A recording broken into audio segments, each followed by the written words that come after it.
Hi, I'm Ravi, and today I'm going to talk about a gentleman named A.C. Bernal.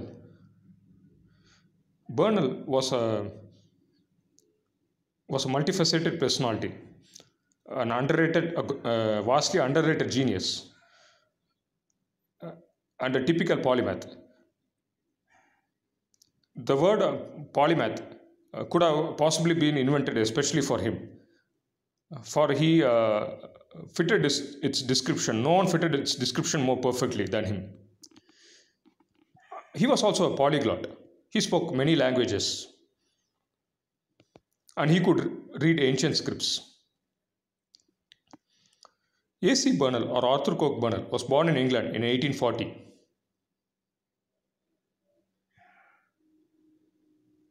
In 1860, he embarked for India at the age of 20. Like his peers, as a as a civil servant after qualifying for the Indian civil service. Bernal served as a judicial officer in the Madras Presidency.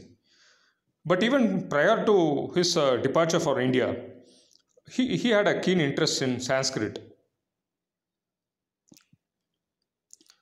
And he even learned Telugu.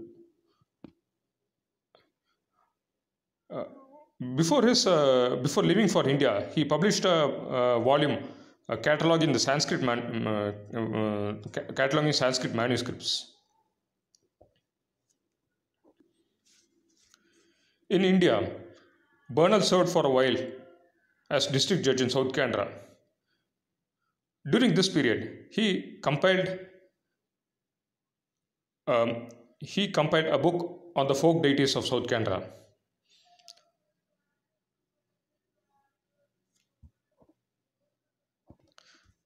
This volume is one of the earliest and most exhaustive on the subject of the folk deities of South Canara. I mean, godlings, deities like Panjurli, who are outside the pale of the Vedic pantheon and are only quite recently included in Vedic Hinduism.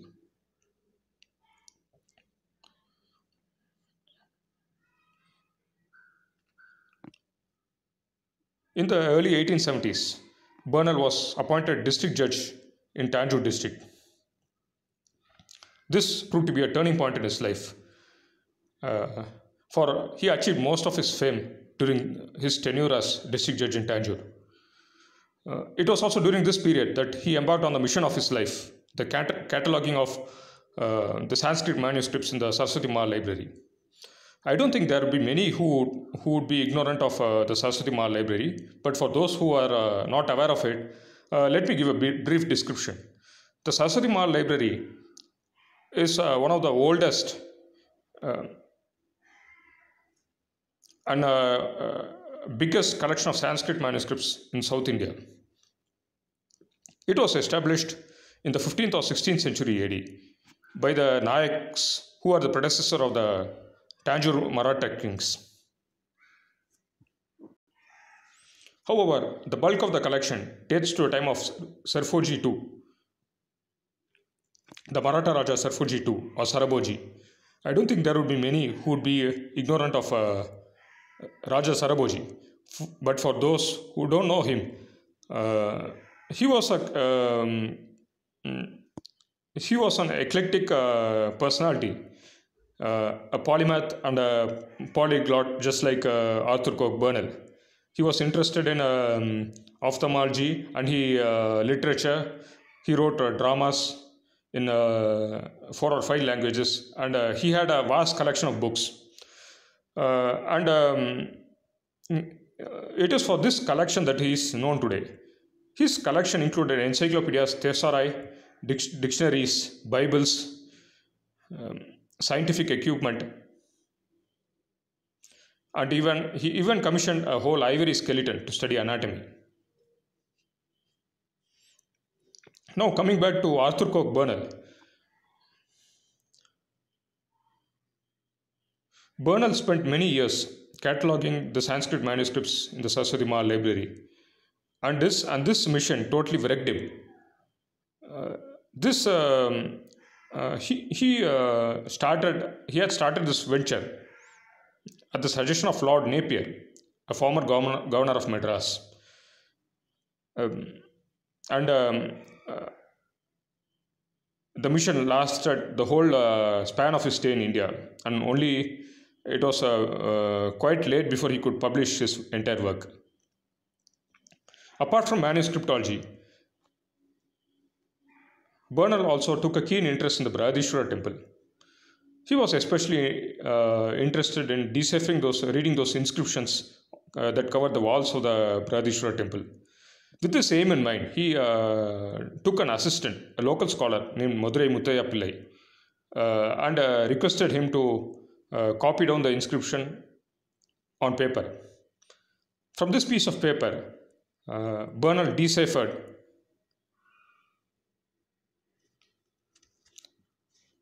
the inscriptions. His conclusions, however, have since been dismissed by historians. According to him, the Brihadishvara temple as well as the inscriptions were the work of a Chola monarch by name Veera Cholan, who reigned from 1064 AD to 1114 AD. This reading was made in 1871, and Arthur Coke Bernal was perhaps believed till the mid 1880s or so, when the work of his people like epigraphists like Eugen Hulsh and Valatur Venkaya proved that he was completely wrong.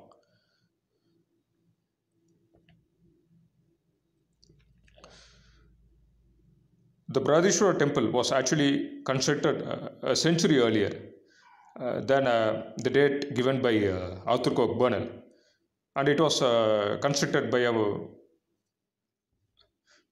mighty emperor named Raja Chola.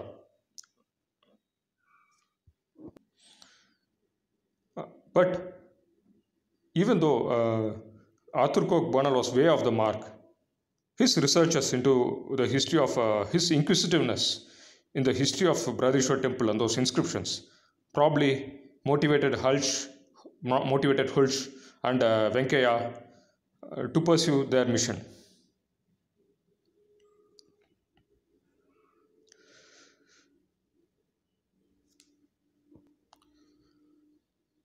Not that academic pursuits alone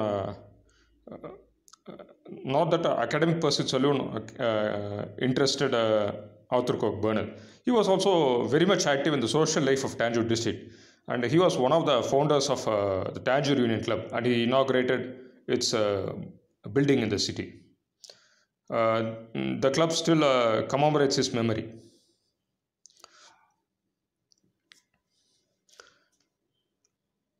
And during the course of his long stint in Tanjore district, he was quite desperate to visit home, and he broke his stay once to go back to England. During the time that he stayed in England, the few months that he stayed there, he published a book on South Indian paleography, a handbook on South Indian paleography. This was released in the year 1874.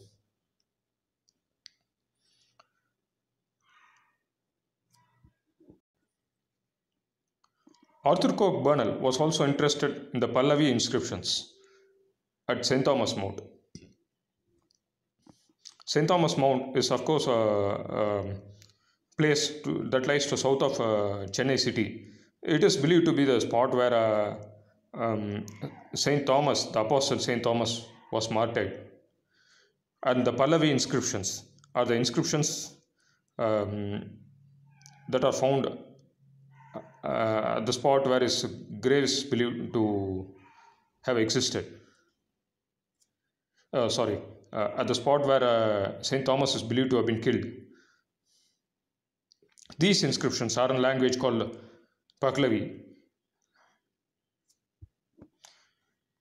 Pahlavi was an Indo-Aryan language that existed around the early centuries of the Christian era. It was a sister language of Persian, and the script was a derivative of Aramaic, the official script which was used in sorry the mm, well, I don't wish to delve deeper into that, for I may be venturing into a different subject altogether. So, it happens that Arthur Coke Bernal deciphered those inscriptions. He was the first to decipher them and publish them in the form of a book. Apart from these, we also come across Bernal's name in the bibliography section of Epigraphia Indica in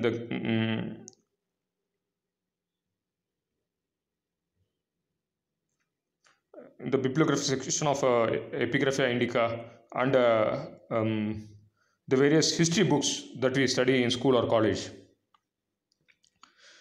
As I said earlier, Bernal's greatest achievement was in cataloging the manuscripts in the Saraswati Mall library. But one major accomplishment of his that would make him famous at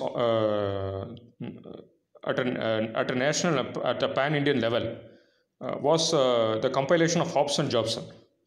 Hobbes and Jobson was a kind of dictionary of Anglo-Indian words that were in vogue at the time. Hobson and Jobson,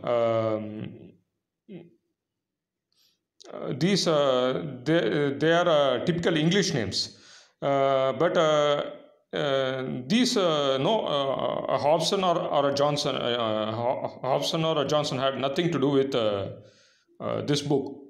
Hobson or Jobson had nothing to do with this book, Hobbes and Jobson. The name was just gibberish, and perhaps they didn't refer to any particular person or thing in particular. For the compilation of Hobbes and Jobson, Bernal collaborated with a gentleman named Sir Henry Yule. Yule would later become famous. Yule was an antiquarian like Bernal, and he would later become famous for publishing an English translation, the most popularly known version of Marco Polo's diaries in 1903, known as Travels of Marco Polo.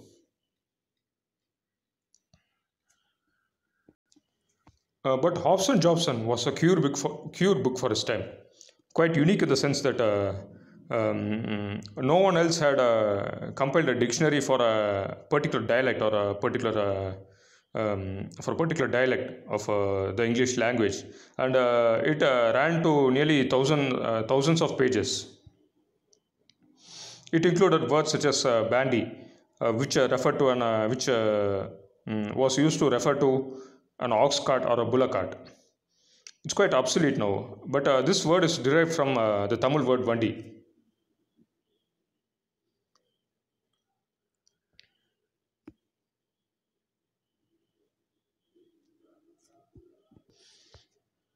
And as I already said, his work in compiling the cataloging the Sanskrit manuscripts in the Saraswati Mall library damaged his health a lot. The climate of India did not suit him, and he suffered from cholera and other diseases. In the end, he had to resign his appointment in India, and he had to return back to the United Kingdom, where he died in 1882 at the age of 42.